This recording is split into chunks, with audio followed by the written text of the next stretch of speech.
നമ്മളത് വിചാരിക്കുക ശ്രീനേട്ടനും ചാക്കോ അച്ഛനും അല്ലെങ്കിൽ ആസിഫിനും. ശ്രീനേട്ടനുണ്ട്, എനിക്കും ചാക്കോച്ചനും ദൈവത്തിനും മാത്രമേ അറിയുള്ളൂ.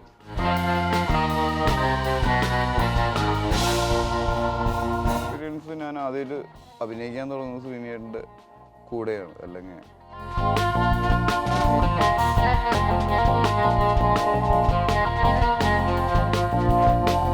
എൻ്റെ കോടതി എക്സ്പീരിയൻസ് ആണ് ഇതെന്ന് പറഞ്ഞല്ലോ. ആ കോടതി എക്സ്പീരിയൻസ് തന്നെ നമ്മളെ കേസുമായി ബന്ധപ്പെട്ടുള്ള കോടതി എക്സ്പീരിയൻസ്, ഒന്ന് കോടതി ചെയ്യുന്ന ആ എക്സ്പീരിയൻസ്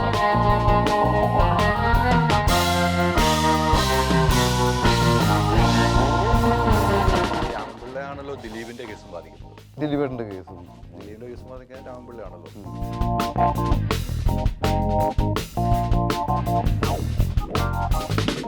അപ്പോൾ ശ്രീനേട്ടൻ കൗണ്ടർ അടിക്കുന്ന ആളാണ്. ശ്രീനേട്ടന് വരെ ചിരിപ്പിച്ചത് ആസിഫിൻ്റെ ഒരു കൗണ്ടർ ഉണ്ടായിരുന്നു.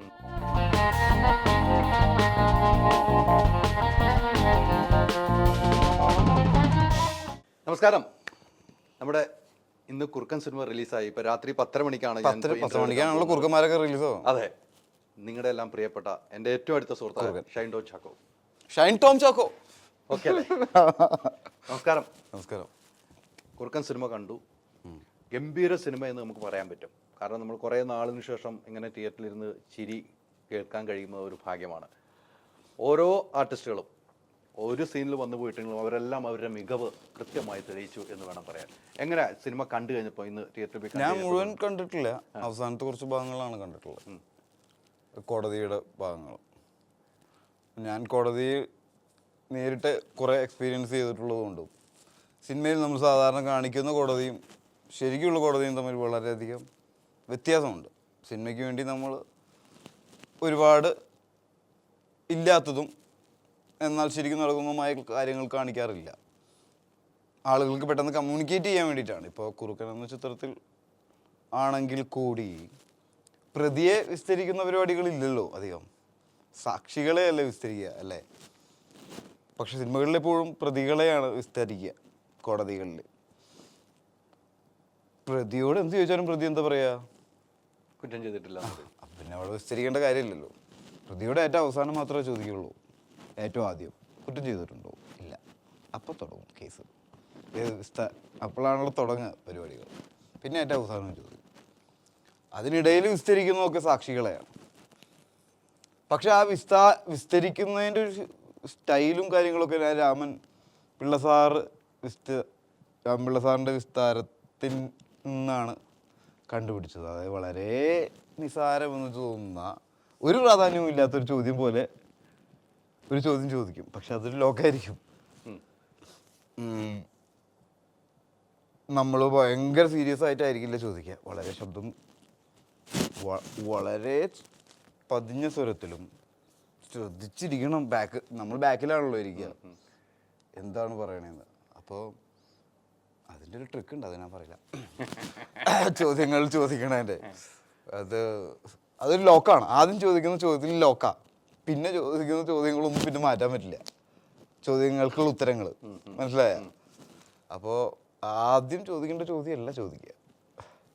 ആ ചോദിക്കുന്നതും വളരെ കാഷ്വലായിട്ടൊരു സംഭാഷണം പോലെ നമുക്ക് തോന്നുള്ളൂ. പക്ഷേ കറക്റ്റായിട്ടുള്ള ലൂപ്പ് ഹോൾസിലെ സംഭവം എന്താണെന്ന് വെച്ച് കഴിഞ്ഞാൽ, ശരിക്കും നമ്മൾ ഒരു കേസുമായിട്ട് ചെല്ലുമ്പോൾ ശരിക്കും നടക്കുന്ന സംഭവമല്ലല്ലോ എഴുതി വരുമ്പോൾ. കേസിൻ്റെ ബലം കൂട്ടാനായിട്ട് അവരെഴുതും നിയമം അല്ലെങ്കിൽ പോയിന്റ്സ് വെച്ചിട്ട്. ശരിക്കും അങ്ങനെ നടന്നിട്ടുണ്ടാവില്ല. ചിലപ്പോൾ നടന്നതാണെങ്കിൽ ഇവർക്ക് അറിയാനും പറ്റില്ല. ആരും കാണുന്നില്ലല്ലോ ഇത്. പിന്നെ ഊഹാഭാവങ്ങളിൽ ഉണ്ടാവുന്നതാണല്ലോ ഇത്. അല്ലെങ്കിൽ ആരുടെ ഇടയിൽ സംഭവിച്ചോ അവർക്കും കറക്റ്റായിട്ടുള്ളൊരു അങ്ങനെ ഭയങ്കര ഡീറ്റെയിൽ ആയിട്ട് പറയാനും പറ്റില്ലല്ലോ. അപ്പോൾ ഇതിനെല്ലാം ലൂപ്പ് ഹോൾസ് ഉണ്ടായിരിക്കും. അപ്പോൾ പോലീസ് എങ്ങനെ ഒരു കേസ് കൊണ്ടുവന്നാലും വക്കീലിന് അതിൽ 100,000 ലൂപ്പ് ഹോൾസ് കണ്ടുപിടിക്കുന്നത് അവരുടെ കഴിവും അവരുടെ പഠനവും ഒക്കെ വെച്ചിട്ടാണ്. അല്ലെങ്കിൽ അവരുടെ മൈൻഡ് അങ്ങനെയാണ് സഞ്ചരിക്കുന്നത്. അപ്പോൾ കുറുക്കൻ എന്ന ചിത്രത്തിൽ ആ ലാസ്റ്റത്തെ കോടതി രംഗങ്ങൾ എൻ്റെ ആ പരിചയം കൊണ്ട് എനിക്ക് ഒന്ന് അതുമായി ബന്ധപ്പെടുത്തി അതിന് ഒന്നുകൂടെ ഭംഗിയാക്കാൻ ഉപകാരപ്രദമാക്കാൻ കഴിഞ്ഞു അല്ലെ? ഇപ്പൊ പറഞ്ഞു തുടങ്ങിയപ്പം എന്റെ കോടതി എക്സ്പീരിയൻസ് ആണ് ഇതെന്ന് പറഞ്ഞല്ലോ. ആ കോടതി എക്സ്പീരിയൻസ് തന്നെ നമ്മളെ കേസുമായി ബന്ധപ്പെട്ടുള്ള കോടതി എക്സ്പീരിയൻസ് ഒന്ന് കോടതി ചെയ്യുന്ന ആ എക്സ്പീരിയൻസ് ആണോ?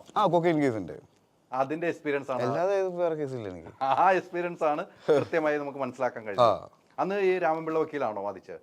അന്നല്ല, ഇപ്പോഴും രാമപിള്ള സാർ തന്നെയാണോ ഷൈൻ്റെ വക്കീലായിട്ട് കേസിന്റെ വിസ്താരം നടത്തുന്നത്? രാമപിള്ള സാറിന്റെ വിസ്താരം കേൾക്കാനാ രാമപിള്ള സാർ വിസ്തരിക്കുന്ന സമയത്ത് കോടതിയിൽ തിരക്കാ. ഇത് കേൾക്കാൻ കാരണം എല്ലാ ജൂനിയർ പിള്ളേരും വരും ഈ വിസ്താരം കേൾക്കാനായിട്ട് വരും. കാരണം പുസ്തകങ്ങളിലുള്ള കാര്യങ്ങളല്ല, അല്ലെങ്കിൽ പുസ്തകങ്ങളിൽ നിന്ന് കിട്ടില്ല. അതൊരു ശൈലിയും അല്ലെങ്കിൽ അതൊരു വളരെ ആയാസകരമായിട്ടുള്ളൊരു, നമ്മളിപ്പോൾ വളരെ നാച്ചുറലായിട്ട് അല്ലെങ്കിൽ ഈസി ആയിട്ട് അഭിനയിക്കുക എന്ന് പറയില്ലേ സിനിമകളിൽ, അതിന് രസമുണ്ടല്ലോ. അതുപോലെയാണ് വളരെ സംസാരിക്കുന്ന പോലെയുള്ള പരിപാടിയായിരുന്നു. ഈ രാമൻപിള്ളയാണല്ലോ ദിലീപിന്റെ കേസും ബാധിക്കുന്നത്. ദിലീപേട്ടൻ്റെ കേസും ബാധിക്കാൻ രാമൻപിള്ളയാണല്ലോ. രാമൻപിള്ളയുടെ ഒക്കെ വാദം കേൾക്കാൻ ഞാനും കോടതി പോയിരുന്നിട്ടുണ്ട്. ഈ പറഞ്ഞ സ്റ്റൈലുകളൊക്കെയാണ് ഉപയോഗിക്കുന്നത്. വിധി എന്തുമായിട്ട് കോടതിയിലിരിക്കുന്ന കേസാണ്. ഞാനിപ്പോൾ അതിനകത്ത് ഉദാഹരണമായിട്ട് പറഞ്ഞ ദിലീപിന്റെ കേസും ബാധിക്കുന്ന രാമൻപിള്ളയാണെന്ന് ഞാൻ പറഞ്ഞു എന്ന് മാത്രമേ ഉള്ളൂ. ഷൈൻ ആ ഒരു എക്സ്പീരിയൻസ്, ആ രാമൻപിള്ള സാർ വാദിക്കുന്ന ഒരു എക്സ്പീരിയൻസ് വെച്ച് ഈ സിനിമയിലേക്ക് വന്നപ്പോൾ അത് നമുക്ക് ഒന്നുകൂടെ നന്നാക്കാനും ഭംഗിയാക്കാനും കഴിയും.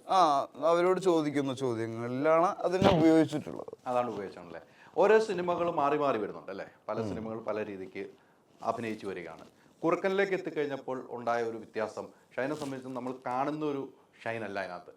പല സിനിമയിൽ ചെയ്തു കഴിഞ്ഞാൽ ഒത്തിരി വ്യത്യസ്തമായ ഒരു കഥാപാത്രമാണ്, ഒരു ഗൗരവമേറിയ കഥാപാത്രമാണ്. എന്നാൽ ആളുകൾക്ക് ചിരി കിട്ടേണ്ട സ്ഥലത്ത് ചിരിപ്പിക്കാനും കഴിയുന്ന ഒരു കഥാപാത്രമായിട്ടാണ് താങ്കളെ കണ്ടിരിക്കുന്നത്. അത്തരം ഒരു വെറൈറ്റി മാറ്റിപ്പിടിക്കാൻ തീരുമാനിച്ചത് എന്താണ്? കഥയ്ക്ക് വേണ്ടിയാണ് മാറ്റിപ്പിടിക്കാൻ തീരുമാനിച്ചത്. അങ്ങനെ പിടിച്ചാൽ പ്രഷർ ഏറ്റെടുക്കുമെന്ന് മനസ്സിൽ നേരത്തെ ഉണ്ടായിരുന്ന പ്രഷർ അങ്ങനെ ഏറ്റെടുക്കും എന്ന് നോക്കിയിട്ടല്ല, കഥാപാത്രങ്ങൾക്ക് ആവശ്യത്തിനനുസരിച്ച് മാത്രമാണ് മാറ്റങ്ങൾ കൊണ്ടുവരുന്നത്. പിന്നെ ചെയ്തു കഥാപാത്രത്തിൽ നിന്ന് വ്യത്യസ്തമായിട്ടുള്ള ഒരു അവതരണ രീതിയായിരിക്കണം അടുത്ത കഥാപാത്രത്തിന് എന്നുള്ളൊരു ബോധപൂർവമായിട്ടുള്ള ഒരു പ്രവർത്തനമുണ്ട് അതിന്. അല്ലാതെ ചെയ്തതിന് മുകളിൽ ചെയ്യാനല്ല, ചെയ്തതിൽ നിന്ന് വ്യത്യസ്തമായിട്ട് ചെയ്യാം. ഇപ്പോൾ കുറേ സിനിമകളായി അല്ലേ? കുറേ സിനിമകൾ ഇപ്പോൾ ചെയ്തു വരുന്നുണ്ട്. ചെറിയ പ്രായത്തിൽ തന്നെ ഒരു അസിസ്റ്റന്റ് ഡയറക്ഷൻ പഠിക്കാൻ പോയി, അതിൽ നിന്ന് ഇങ്ങനെ ചെയ്തു വന്ന് ഇപ്പോൾ കുറേ സിനിമകളായി. അന്യഭാഷയിലും ഇപ്പോൾ സിനിമകൾ ചെയ്യുന്നുണ്ട്. അന്യഭാഷയിൽ ഇപ്പോൾ എനിക്ക് തോന്നുന്നു 2 സിനിമകൾ, നാലാമത്തെ സിനിമ ഇപ്പോൾ ചെയ്തുകൊണ്ടിരിക്കുന്നു, അഭിനയിച്ചുകൊണ്ടിരിക്കുന്നു. തെലുങ്കിൽ അഭിനയിച്ചുകൊണ്ടിരിക്കുന്നു. തമിഴിൽ മൂന്നാമത്തെ സിനിമയായി. ഇതെല്ലാം ഈ മലയാളത്തിലുള്ള അഭിനയം കണ്ട് തന്നെയല്ലേ വിളിച്ചിരിക്കുന്നത്? മലയാളത്തിൽ അഭിനയിച്ച ഷൈൻ വേണം എന്ന് തീരുമാനിച്ച് വിളിച്ചിരിക്കുന്നത് മലയാളം പടം തന്നെയാണ്. ഇവരെല്ലാവരും റെഫറൻസിനായിട്ടും ആക്ടേഴ്സിൻ്റെ അവൈലബിലിറ്റിക്ക് ആയിട്ടൊക്കെ ചെക്ക് ചെയ്യുന്നത്. കാരണം മലയാളത്തിലിറങ്ങുന്ന ചിത്രങ്ങളാണ് ലോകത്തെ ഏറ്റവും ചെറിയ ബഡ്ജറ്റിൽ ഏറ്റവും ക്വാളിറ്റിയിൽ പടം ഉണ്ടാക്കുന്ന ഒരു സംസ്ഥാനം അല്ലെങ്കിൽ ഒരു പ്രദേശം. ഇത്രയും ചെറിയ പ്രദേശം, ഇത്രയും ചിത്രങ്ങൾ. അതായത് ലോക്ക്ഡൗണായി ലോകം 2 കൊല്ലം അടച്ചിട്ടിരിക്കുമ്പോഴും പ്രവർത്തിച്ച് പടം റിലീസ് ചെയ്ത ഇൻഡസ്ട്രി മലയാള ഇൻഡസ്ട്രി മാത്രമായിരിക്കും. തീർച്ചയായിട്ടും മലയാള സിനിമ ഈ അടച്ചുപൂട്ടിയ സമയത്തും മലയാള സിനിമ എന്താണെന്ന് കാണിച്ച് പ്രേക്ഷകരുടെ മുമ്പിലേക്ക് എത്തിച്ചാണ്. ലോകമെമ്പാടും എത്തിച്ചു ആ സിനിമകൾ. നമ്മൾ മലയാള ഇൻഡസ്ട്രി നിന്നിട്ടില്ല, അടച്ചിട്ടില്ല. കാരണം നമ്മൾക്ക് ബഡ്ജറ്റ് മറ്റ് ഭാഷകളെക്കാൾ അല്ലെങ്കിൽ മറ്റു ഇൻഡസ്ട്രികളെ കുറവുള്ളത് കൊണ്ടും നമ്മൾ വളരെ ചുരുങ്ങിയ രീതിയിൽ ഒരു പടം എങ്ങനെ ചെയ്തെടുക്കാമെന്ന് നോക്കാം അല്ലേ? തീർച്ചയായിട്ടും. അപ്പൊ ഞാനിപ്പോഴും ആലോചിക്കാറുണ്ട്, വളരെ സമ്പന്നരായി കഴിഞ്ഞാൽ ഒരു നല്ല സിനിമ ഉണ്ടാക്കാൻ പറ്റില്ല. ദരിദ്രം അല്ലെങ്കിൽ നമ്മുടെ കുറവുകളിൽ നിന്നാണ് നല്ല മികച്ചത് ഉണ്ടാവുന്നത്. അങ്ങനെ തന്നെയാണ്. ഈ കഴിഞ്ഞ ദിവസം വിനീതിൻ്റെ ഇൻ്റർവ്യൂ എടുത്തപ്പം എന്നോട് വിനീത് പറഞ്ഞ ഒരു മെയിൻ പോയിന്റ്, ഷൈൻ ലൊക്കേഷനിലെത്തിയാൽ വേറൊരു രസമാണ്, ഭയങ്കര രസമാണ് ഷൈൻ എത്തിയാൽ. നമുക്ക് ആ ഷൂട്ടിംഗ് പോകുന്ന പോലും അറിയില്ല എന്ന് പറയും. നിങ്ങൾ 2ാമത്തെ സിനിമയാണ്. നേരത്തെ ഒരു സിനിമയിൽ നിങ്ങൾ തമ്മിൽ കോമ്പിനേഷൻ ഇല്ലായിരുന്നു. ഒരു സിനിമ നിങ്ങൾ അഭിനയിച്ചിട്ടുണ്ടായിരുന്നു, കോമ്പിനേഷനിൽ. ആ സിനിമയുടെ പേര് എനിക്ക് പെട്ടെന്ന് വിട്ടുപോയി. എന്നോടത് പറഞ്ഞതാണ് വിനീത് ശ്രീനിവാസൻ പറഞ്ഞ ഒരു സിനിമ. വിനീത് ഞാൻ സമീറിൻ്റെ കൂടെ ചാപ്പകുരിശ് ചെയ്യുമ്പോൾ ഒരുമിച്ച് വർക്ക് ചെയ്തു, ട്രാഫിക്കിൽ വർക്ക് ചെയ്തു. അന്ന് അഭിനയിക്കാൻ പറ്റിയിട്ടില്ല. നിങ്ങൾ അഭിനയിക്കുന്നത് ആദ്യമായിട്ടാണ്. ആ വിനീതിന്റെ സിനിമകളൊക്കെ ഒത്തിരി കണ്ടിട്ടുണ്ടല്ലോ. വിനീതുമായിട്ടുള്ള കോമ്പിനേഷനാണ് അതിനകത്ത് ഗംഭീരമായിട്ടുള്ളത്. ആ ഒരു എക്സ്പീരിയൻസ് എങ്ങനെയായിരുന്നു വിനീതുമായിട്ട് അഭിനയിക്കുമ്പോൾ? വിനീതായിട്ട് എനിക്ക് കോമ്പിനേഷൻസ് കുറവാണ്. കോടതി സീക്വൻസുകളിലും കൊണ്ടുപോകുന്ന സമയങ്ങളിലും മാത്രമേ ഉള്ളൂ. ശ്രീനിയായിട്ടാണ് പിന്നെ മോർ ദാൻ കാറ്റ് പരിപാടികൾ കുറച്ചുള്ളത്. പക്ഷെ ശ്രീനിയേട്ടന് നമ്മൾ എന്തൊക്കെ പറഞ്ഞാലും ഷോട്ടിൻ്റെ എനർജിക്കൊന്നും ഒരു കുറവുമില്ല. കാരണം ടൈമിങ്ങിൽ ആ സാധനം വിടണ്ടേ. ഞാൻ ആ മെട്രോ വണ്ടിയുടെ ഉള്ളിൽ കയറി ക്ലോസ് ചെയ്യുമ്പോൾ പുള്ളി ചിരിച്ചിട്ട് പോകുന്ന ഒരു സീനുണ്ടല്ലോ, അത് ലൊക്കേഷനിലേ ചിരിയായിരുന്നു എല്ലാവരും. അത് വിനീത് പറഞ്ഞു ലൊക്കേഷനിൽ കയ്യടിയും ചിരിയും ഉണ്ടായിരുന്ന ഒരു സീനായിരുന്നു എന്ന് പറഞ്ഞു. അത് ഈ ശ്രീനി ചേട്ടൻ ഒരു അസുഖത്തിന് ശേഷം വന്ന് അഭിനയിക്കുന്ന ആദ്യ സിനിമയാണ്. നമുക്ക് എൻ്റെ ഇൻ്റർവ്യൂവിൽ തന്നെ വിനീത് പറയുന്നുണ്ട് അച്ഛന് ഒരു സൈഡിൽ മാത്രമേ ഒരു കുഴപ്പവും പറ്റില്ല. അപ്പം ഞാൻ ചോദിച്ചു കൗണ്ടർ അടിക്കാൻ ഒരു കുഴപ്പവും പറ്റിയിട്ടില്ല എന്ന് പറഞ്ഞു. ഈ സിനിമയിൽ കാണുമ്പോഴും ശ്രീനി ചേട്ടൻ്റെ ഓരോ കൗണ്ടറുകളാണ് ഏറ്റവും കയ്യടി കിട്ടുന്നത്. അത് ശ്രദ്ധിച്ചിരുന്നല്ലോ അല്ലേ? ഭയങ്കര കൗണ്ടറാണ്. ശ്രീനി ചേട്ടൻ പറയുന്നത് കൃത്യമായിരിക്കും. അത് ആ എക്സ്പീരിയൻസ് എന്ന് പറഞ്ഞാൽ ശ്രീനി ചേട്ടൻ കൊണ്ടുള്ളൊരു എക്സ്പീരിയൻസ്. ശ്രീനി ചേട്ടന് ആയിട്ടുള്ള എക്സ്പീരിയൻസ് ഞാൻ ആദ്യമായിട്ട് അഭിനയിക്കാൻ തുടങ്ങുന്നത് ശ്രീനിയേട്ടൻ്റെ കൂടെയാണ്. അല്ലെങ്കിൽ ഗദ്ദാമയിൽ അവസാനം ശ്രീനിയേട്ടനാണല്ലോ കേസ് അന്വേഷിച്ച് നടക്കുന്നതും ബഷീറിനെ കണ്ടെത്തുന്നതും മോർച്ചറിയിൽ പോയിട്ട് തിരിച്ചറിയാനൊക്കെ പോകുന്നതും. അപ്പോൾ അത് ട്രാഫിക്കിൻ്റെ ലൊക്കേഷനിൽ നിന്നാണ് ശ്രീനിയേട്ടനും ഞാനും അങ്ങോട്ട് പോകുന്നത്, ഗദ്ദാമയുടെ ലൊക്കേഷനിലേക്ക്, ദുബായിലേക്ക്. അപ്പോൾ ട്രാഫിക്കിൻ്റെ ലൊക്കേഷനിലൊരു പ്രത്യേകത എന്ന് പറഞ്ഞാൽ ശ്രീനിയേട്ടന് വണ്ടി ഓടിക്കാൻ അറിയില്ലല്ലോ. ആ ശ്രീനിയേട്ടനാണ് ഇവിടെ നിന്ന് 100-110 അടിച്ചു വിട്ട് ഹൃദയം കൊണ്ടെത്തിക്കുന്നത്. അപ്പോൾ ശ്രീനിയേട്ടന് അതിൻ്റെ കുറച്ച് ബുദ്ധിമുട്ടുണ്ട്. സ്കൂട്ടറാണെങ്കിലും കാറാണെങ്കിലും അത് ഓടിച്ചിട്ടുള്ളൊരു തഴക്കമില്ല. കാരണം അത് ഓടിക്കാൻ അറിയുന്ന ആളുകളുള്ളിടത്തോളം കാലം നമ്മൾ ഓടിക്കാൻ പഠിക്കണമെന്ന് ഒരു നിർബന്ധവുമില്ല അല്ലേ. ഓടിക്കാൻ പഠിച്ചു കഴിഞ്ഞാലാണ് പിന്നെ നമുക്ക് യാത്ര ചെയ്യാൻ ബുദ്ധിമുട്ട്, വേറെ ആളിരുന്ന് അല്ലേ. അതിനു മുന്നേ ഒരു പ്രയാസങ്ങളുമില്ല. അപ്പോൾ അതിൽ ആ വണ്ടിയിലുണ്ടായിരുന്നത് ശ്രീനിയേട്ടനും ആസിഫ് കുഞ്ചാക്കോ ബോബനുമാണ് ആ പോകുന്ന വണ്ടിയിൽ. അപ്പോൾ ശ്രീനിയേട്ടൻ കൗണ്ടർ അടിക്കുന്ന ആളാണ്. ശ്രീനിയേട്ടന് വരെ ചിരിപ്പിച്ചത് ആസിഫിൻ്റെ ഒരു കൗണ്ടർ ഉണ്ടായിരുന്നു. ആ വണ്ടി എങ്ങനെയാ അവിടെ എത്തിയെന്ന് ഞങ്ങൾക്ക് 3 ആൾക്ക് അറിയുള്ളൂ. അപ്പോൾ നമ്മളത് വിചാരിക്കുക ശ്രീനിയേട്ടനും ചാക്കോ അച്ഛനും അല്ലെങ്കിൽ ആസിഫിനും. ശ്രീനിയേട്ടനും ഇല്ല, എനിക്കും ചാക്കോ അച്ഛനും ദൈവത്തിനും മാത്രമേ അറിയുള്ളൂ. പെട്ടെന്നൊരു കൗണ്ടറാണ്. അതായത് ശ്രീയേട്ടൻ പോലും ശ്രീയേട്ടനാണ് ഓടിക്കുന്ന ആള്. പക്ഷെ അത് ഓടിച്ചവിടത്ത് പുള്ളിക്കറിയില്ല.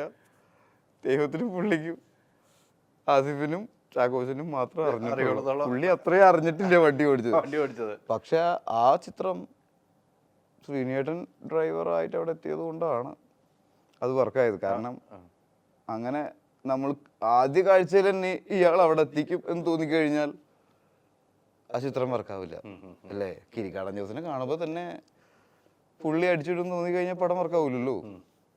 അതെ അതെ അതെ. കിരിക്കാടൻ ജോസ് വരുന്നു എഴുന്നേറ്റ് പോ നമ്മൾ ലാലേട്ടനോട് വിളിച്ചു പറയുന്ന സമയത്താണുള്ള പടം വർക്കാവുന്നത്. ഏത് കിരീടത്തില് ഇതിപ്പോ ആദ്യമേ വരുമ്പോ കിരിക്കാടൻ, ഇനി 1000 കിരിക്കാടൻ വന്നാലും അരക്കാടാന്ന് പറയണ അല്ലേ, നമുക്ക് പുല്ലാണെന്ന് തോന്നിക്കഴിഞ്ഞാൽ കഥാപാത്രവും ഇല്ല, കഥയും ഇല്ല. ഒരിക്കലും ഉണ്ടാവില്ല. വീട്ടിലാങ്കുള്ളിൽ റാവുത്തർ വന്നു നമ്മൾ വിളിച്ചു പറയുമ്പോഴല്ലേ റാവുത്തർ ആവുന്നുള്ളൂ. റാവുത്തറിന്റെ മുന്നിൽ ഓടി രക്ഷപ്പെട്ടോ എന്നല്ല നമ്മൾ പറയാം. അതെ അതെ. പിന്നീട് എപ്പോഴൊക്കെയോ എല്ലാ റാവുത്തറിനെയും അടിക്കാൻ പാകത്തിലേക്ക് വളർന്നല്ലോ നായകന്മാര്, ഒരു പേടിയുമില്ലാതെ. അത് പുറമേ നിന്ന് വന്നിട്ടുള്ളൊരു ഇൻഫ്ലുവൻസ് ആണ്. ഇപ്പൊ ഒരു വില്ലന്മാർക്ക് വലിയ പ്രാധാന്യമില്ലല്ലോ സിനിമകൾക്ക്. സിനിമയിലാ വലിയ പഴയ കാലത്തെ പോലെ വില്ലന്മാർക്ക് ഒരു അല്ല പഴയ കാലത്തെ പോലെ വില്ലൻ ഒരു പ്രാധാന്യം കൊടുത്തുകൊണ്ട് ഒരു അങ്ങനെ സിനിമ. കാരണം എന്താണെന്ന് വെച്ചാൽ എല്ലാവരും വില്ലന്മാരായി പോകും. അതാണ് ഞാൻ ഉദ്ദേശിച്ചത്. എല്ലാവരിലും ഗ്രേ ഷെയ്ഡ് ഉണ്ട്. മറ്റേത് ഒരാളും നന്മ മാത്രം ചെയ്യുന്ന ആളും മറ്റേത് തിന്മ മാത്രം ചെയ്യുന്ന, അതായത് ഭാര്യയോട് പോലും ദേഷ്യത്തിൽ പെരുമാറുന്ന, അമ്മയുടെ അടുത്ത് സാധനം വാങ്ങുക പോലും അല്ലേ വില്ലന്മാർ അങ്ങനെയല്ലേ ചെയ്തത്, എല്ലാവരോടും മോശമായിട്ട് പെരുമാറും. അത്തരം ഒരു കാലഘട്ടം ഇപ്പൊ ഇല്ല സിനിമകളിൽ. ഇപ്പൊ എല്ലാവരിലും ഗ്രേ ഷെയ്ഡും ഉണ്ട്. ഈ ഗ്രേ ഷെയ്ഡ് എന്ന് പറഞ്ഞാൽ എന്താണ് ശരിക്കും? ഈ നെഗറ്റീവിനെ നെഗറ്റീവ് പല രീതിക്കും ഉണ്ടാകാമല്ലോ അല്ലേ. നെഗറ്റീവിനെ ഗ്രേ ഷെയ്ഡ് എന്ന് വിളിക്കുന്നത് എന്താണ്? അത് നിങ്ങൾ ഉണ്ടാക്കിയ ഞാനൊന്നും ഉണ്ടാക്കിയിട്ടില്ല. പിന്നെ ആരുണ്ടാക്കിയ വാക്കാണ്? ഞാൻ പറഞ്ഞു കഴിഞ്ഞു, ഞാനും പറയുന്നുണ്ട് ഗ്രേ ഷെയ്ഡ്. ആരിൽ നിന്നും പഠിച്ചുണ്ടാക്കിയ വാക്കാണ്? ഇന്റർവ്യൂവിൽ കേട്ട് പരിചയമുള്ളതാണ് ഗ്രേ ഷെയ്ഡ്. നമ്മൾ നെഗറ്റീവ് എന്നാണ് പറയാറ്, അല്ലെങ്കിൽ മോശം, അല്ലെങ്കിൽ വില്ലത്തരം എന്നൊക്കെയാണ് പറഞ്ഞത്. ഇടയിൽ ഇപ്പോഴും ഇംഗ്ലീഷിൽ നിന്ന് വന്നിട്ടുള്ളതാണ്. ഇംഗ്ലീഷുകാർ വളരെയധികം ഇൻഫ്ലുവൻസ് ചെയ്യുന്നുണ്ട് നമ്മുടെ ജീവിതത്തിൽ ഇപ്പോഴും അല്ലേ. ഇപ്പോഴും അതെ അതെ. എന്നിട്ട് നമ്മൾ ഭരിച്ചുകൊണ്ടായിരിക്കാം അല്ലേ. നമുക്കതങ്ങോട്ട് വരുത്ത് ഇഷ്ടപ്പെട്ട് ഭരിച്ചത് അല്ലേ. അതുകൊണ്ടല്ലേ ഇപ്പോഴും നമ്മൾ ഇവിടെ ചൂടത്ത് കൊട്ടിട്ട് ഈ ഈ സിനിമയിലേക്ക് നമ്മൾ വീണ്ടും തിരിച്ചെത്തി കഴിയുമ്പോൾ കുറേ കഥാപാത്രങ്ങളും അല്ലേ, കുറേ കഥാപാത്രങ്ങൾ, ഒരു പുതിയ സംവിധായകൻ എന്ന നിലയിലേക്ക് അദ്ദേഹം വലിയ രീതിക്ക് മികവ് വരുത്തി. വളരെയധികം കഷ്ടപ്പെട്ടിട്ടുണ്ട് പുള്ളി ആ പടം ചെയ്തെടുക്കാനായിട്ട്. കാരണം പുള്ളിയുടെ ഒരു യുവത്വം കഴിഞ്ഞ് നിൽക്കുന്ന ഒരു സമയമാണ്. അതെ അതെ അതെ അതെ. പിന്നെ പഴയ അസിസ്റ്റന്റ് ഡയറക്ടറായി നിന്നുകൊണ്ട് പടം ചെയ്യാൻ വന്നിട്ടുള്ള ഒരാളാണ്. അല്ലെങ്കിൽ അങ്ങനെയായിരുന്നു ഞാനൊക്കെ വരുന്ന സമയത്ത്. ഏറ്റവും കൂടുതൽ പടം അസിസ്റ്റന്റ് ചെയ്ത ആൾക്കാണ് ഡയറക്ടർ ആവാനുള്ള സാധ്യതയുള്ളൂ. പക്ഷെ ഇന്ന് നേരെ തിരിച്ചാ. ഒരുപാട് പടങ്ങൾ ചെയ്തിട്ടുണ്ടെങ്കിൽ സാധ്യത വളരെ കുറവാണ് ഡയറക്ഷൻ ചെയ്യാൻ. ഇതെന്ത് ഇത്ര കാലമായിട്ടല്ലേ അങ്ങനെ ചോദ്യം ഉണ്ടാവും. പണ്ട് അസിസ്റ്റന്റ് ഡയറക്ടറായി ക്ലാപ്പ് അടിച്ച് ആർട്ട് പ്രോപ്പർട്ടി നോക്കി, കോസ്റ്റ്യൂം പ്രോപ്പർട്ടി നോക്കി, ആക്ഷൻ കണ്ടിന്യൂറ്റി നോക്കി, അസോസിയേറ്റ് ഡയറക്ടറായി വർക്ക് ചെയ്തിട്ട് ഡയറക്ടർമാരിൽ പടം കൊടുക്കും. ഇന്നിപ്പം നേരെ വന്ന് പടം ചെയ്യാം. ഇന്ന് അങ്ങനെ ചെയ്ത് കഴിഞ്ഞാൽ അവന് ഇത്ര നാളായിട്ട് പടം ചെയ്യാത്ത എങ്ങനെ വിശ്വസിച്ച് കൊടുക്കും എന്നുള്ളതായി പോയി. ആ ചോദ്യമായി പോയി. അപ്പൊ അങ്ങനെ നിന്ന് ഒരുപാട് കാലം നിന്ന് വർക്ക് ചെയ്ത ഒരുപാട് അസിസ്റ്റന്റ് ഡയറക്ടേഴ്സ് ഉണ്ട്. അവർക്ക് പടം ചെയ്യാൻ പറ്റാത്തൊരവസ്ഥയിലേക്ക് എത്തി. പിന്നീട് ടെക്നീഷ്യൻസും താരങ്ങളും പ്രൊഡ്യൂസ് ചെയ്യാൻ തുടങ്ങിയപ്പോൾ വളരെയധികം ആളുകൾ തഴയപ്പെട്ടു. ഒരു ഇൻഡസ്ട്രിക്ക് സ്വതന്ത്ര പ്രൊഡ്യൂസേഴ്സ് വളരെ അത്യാവശ്യമാണ്.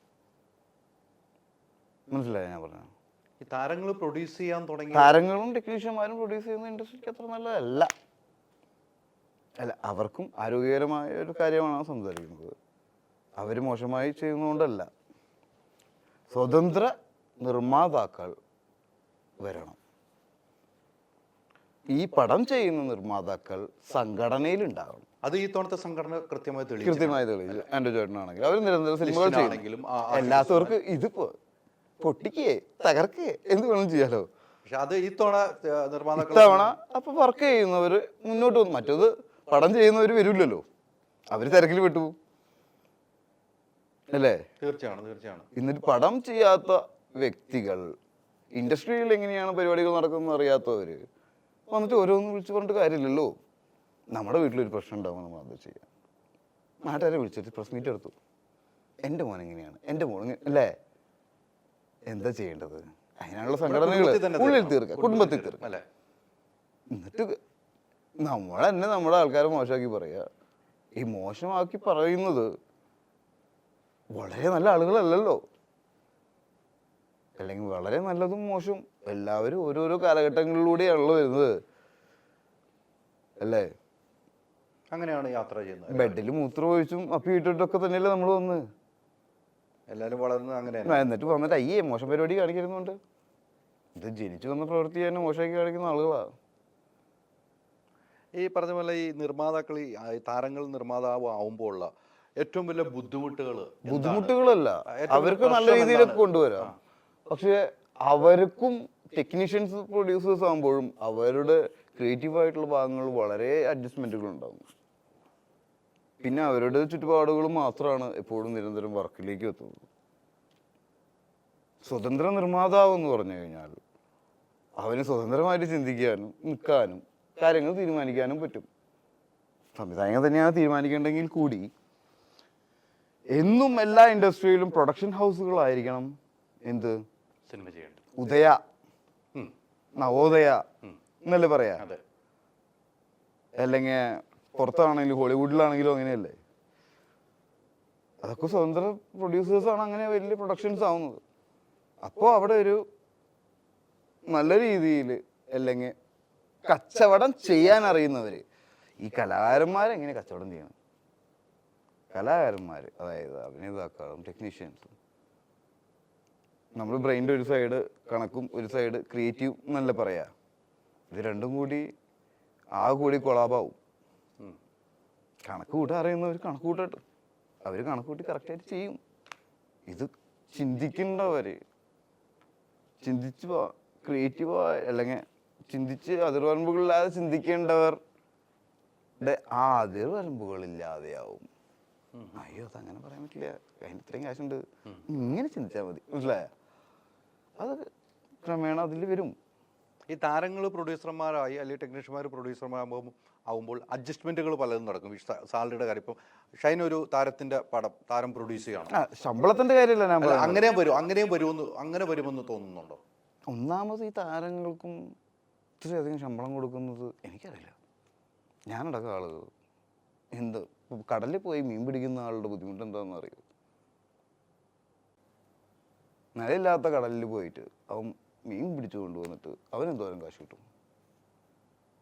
എന്താണ് അധ്വാനം അത്? അതിൻ്റെ അധ്വാനത്ത് കടലിൻ്റെ പക്കത്തിരുന്നിട്ട് പറയുന്ന പരിപാടിയല്ല അത്. കടലിൽ പോകുമ്പോൾ ഒരു ചെറിയ കെട്ടുവെള്ളത്തിൽ 3 ദിവസമൊക്കെ മീൻ പിടിക്കാൻ പോണവർ ഞാണ്ടുണ്ട്. ഉണ്ണലും ഉറങ്ങലും ദൂറലും ഒക്കെ ആ വഞ്ചിയിൽ തന്നെയാ, ബോട്ടിലും കൂടിയല്ല. അതും വഞ്ചിനേക്കാളും വലിയ തിരമാലകൾക്കിടയിൽ, തിരകൾക്കിടയിൽ, മാലകളല്ല തിരകൾക്കിടയിൽ.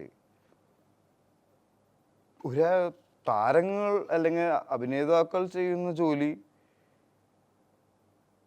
അവൻ ഒരു അഭിനേതാവ് ഉണ്ടായി വരുന്ന അവൻ്റെ സാഹചര്യത്തിന് അനിശ്ചിതത്വം എന്ന് പറയുന്നൊരു സാധനമുണ്ട്.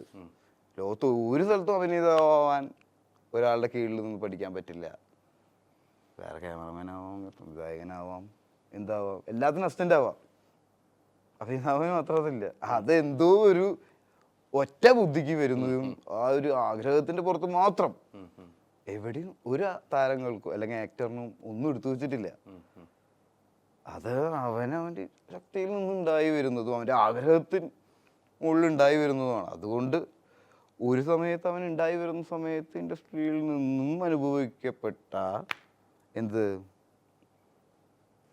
അവന് അനുഭവിക്കേണ്ടി വന്നിട്ടുള്ള ചൂഷണങ്ങളും അല്ലെങ്കിൽ അവന് നമുക്കറിയാലോ ഉണ്ടായി വരുമ്പോൾ അതിൻ്റെയൊക്കെ ഒരു ആകത്തുകയായിട്ടാണ് അവൻ്റെ മറ്റു പ്രതികരണങ്ങളൊക്കെ. ഒരു സ്ഥലത്ത് ഇവനാ അഭിനയിക്കണം, ഇവനെ മോദം എന്തിനു കൊള്ളാം, ഇവൻ്റെ സൗണ്ട് എന്തിനു കൊള്ളാം എന്നൊക്കെ കേട്ട് ആണ് ഇവൻ വരുന്നത്. ഇവൻ വന്ന് പടം ചെയ്യുന്ന സമയത്തും നമുക്കറിയാലോ മമ്മൂക്കാരെ കുറിച്ച് അല്ലേ, ലാലേട്ടനെ കുറിച്ച് എന്തൊക്കെ പറഞ്ഞിട്ടുണ്ട്. ലോകത്ത് മികച്ച നടന്മാരാണ്. മികച്ച നടന്മാരെന്ന് പറഞ്ഞാൽ നന്നായി അഭിനയിക്കുന്നവരല്ല. സിനിമ എന്ന് പറയുന്ന ട്രിക്കിലൂടെ തങ്ങൾ മികച്ച അഭിനേതാക്കളാണെന്ന ആളുകളെ തോന്നിപ്പിക്കും. അല്ലെങ്കിൽ ലാലേട്ടൻ്റെ മമ്മൂക്കാടിയും വ്യത്യസ്തത എന്ന് പറഞ്ഞു കഴിഞ്ഞാൽ അവരുടെ പടം കണ്ടിറങ്ങുന്ന ഒരു പ്രേക്ഷകൻ അവരായിട്ടാണ് ഇറങ്ങുന്നത്. മമ്മൂക്കയുടെ പടം കണ്ട് ഇറങ്ങുന്നവർ മമ്മൂക്കയാ, ലാലേട്ടൻ്റെ പടം കണ്ട് ഇറങ്ങുന്നവർ ലാലേട്ടനാണ്. അതവരുടെ മാജിക്കാണ് അല്ലേ. ഇപ്പോൾ മോഹൻലാൽ ഫാൻസ് ആണെങ്കിൽ കൂടി മമ്മൂക്കയുടെ പടം കണ്ടിറങ്ങുമ്പോൾ മമ്മൂക്ക ഫാൻസ് ആണെങ്കിൽ കൂടി ലാലേട്ടൻ്റെ പടം കണ്ടിറങ്ങുന്നവർ ലാലേട്ടാണ്. അപ്പോൾ ഇതൊരു ട്രിക്ക് ഷോട്ടുകളാണല്ലോ. മുറിച്ച് പല സമയങ്ങളിലായി എടുക്കുന്ന സാധനത്തിനെ കോർത്തുണ്ടാക്കുന്ന ഒരു കഥയാണ്. അതിലപ്പോൾ വളരെ ട്രിക്കുണ്ട്. ആ ട്രിക്ക് വളരെ വിദഗ്ധമായിട്ട് ഉപയോഗിക്കുന്ന ആളുകളാണ്. വളരെ രസകരമായിട്ട്. നമ്മൾ പറഞ്ഞു വന്നാൽ ശമ്പളത്തിന്റെ കാര്യം പറഞ്ഞപ്പോഴാണ് ഇത്തരം ഇതിലേക്ക് പോയത്. ശമ്പളത്തിന്റെ ഇതിലേക്ക് വന്നപ്പോഴാണ് ഇപ്പോൾ കടലിൽ പോയി മീൻ പിടിക്കുന്ന വഞ്ചിയിൽ പോയി ഇത്രയും ഉയർന്ന താരങ്ങൾ ശമ്പളങ്ങൾ. ഈ ശമ്പളം ഒരിക്കലും ഒരാൾ നന്നാക്കില്ല. എത്ര കോടി കിട്ടിയാലും പക്ഷേ ഇല്ലേ, പക്ഷെ എത്ര പടം കിട്ടിയാൽ വർക്ക് ഒരു ക്യാരക്ടർ കിട്ടിയാൽ അത് അവിടെ അങ്ങനെ കെടുക്കൂലേ. പൈസക്കല്ല പ്രാധാന്യം നൽകേണ്ടത് അല്ലേ. പൈസക്ക് പ്രാധാന്യം വേണം. പൈസയുടെ പ്രാധാന്യം കൊടുത്താൽ മതി. സീസറിനുള്ളത് സീസറിനും, ദൈവത്തിനുള്ളത് എന്തിനും ദൈവത്തിനോടും കൊടുക്കുക. അല്ല, അങ്ങനെ ചിന്തിക്കുന്നവർ കുറവല്ലേ? അങ്ങനെ അതെല്ലാവർക്കും അറിയാവുന്ന കാര്യങ്ങളാണ് അതൊക്കെ അല്ലേ. പരീക്ഷയ്ക്ക് ഉത്തരം എഴുതാൻ വേണ്ടി മാത്രമാണെന്ന് മാത്രം. അത് വളരെ ഈസി ആയിട്ടുള്ളൊരു മെത്തേഡാണ് ഇവർ പറഞ്ഞിട്ടുള്ളതൊക്കെ. അല്ലെങ്കിൽ പൈസ ഒന്ന് കണക്കൂട്ടി എന്നിരുന്നു നോക്കി നിങ്ങൾ ജീവിക്കാൻ പറ്റും ഒരു സെക്കൻഡ്? ഒരിക്കലും പറ്റില്ല.